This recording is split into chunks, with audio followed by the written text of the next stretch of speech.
Ellen Adarna, nagulat hindi makapaniwala sa tanong ni Elias.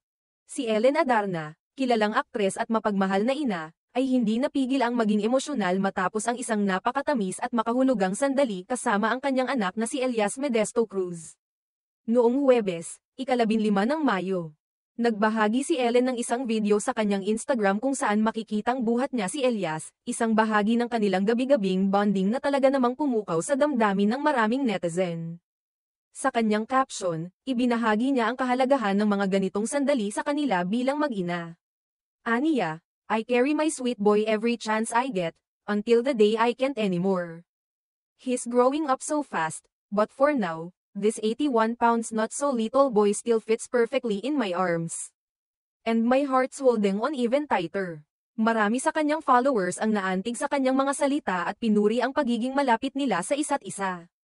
Ngunit sa gitna ng katahimikan at lamang ng kanilang gabi, naging emosyonal ang tagpo nang biglang magtanong si Elias ng isang bagay na ikinagulat ni Ellen. Ani ng bata, Mama, are you gonna leave your phone when you die? Gulat na gulat si Ellen sa tanong ng kanyang anak.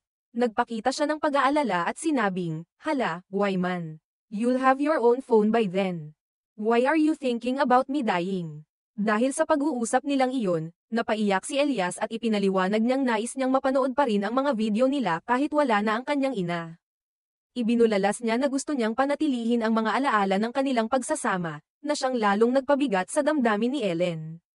Agad siyang nagpakalma sa anak at sinabing, Ayaw Ana, Bob. Don't say that, I'm not dying anytime soon. Mahubag-habagan man sadta nimo, sabay yakap sa umiiyak niyang anak.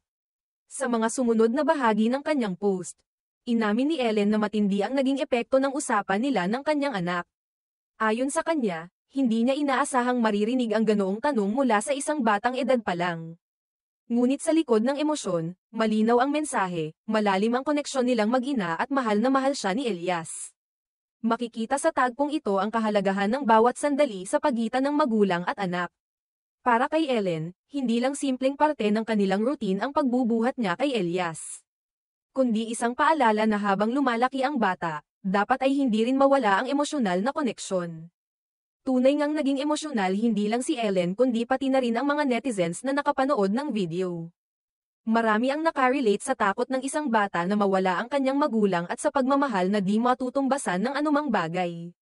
Sa huli, ipinapakita ng karanasang ito kung gaano kahalaga ang pagiging present sa buhay ng mga anak.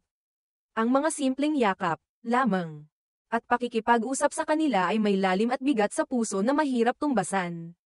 Para kay Ellen, ang pagiging ina ay hindi lamang tungkol sa pagpapalaki kundi pati na rin sa paghubog ng emosyonal na katatagan ng anak at ng sarili.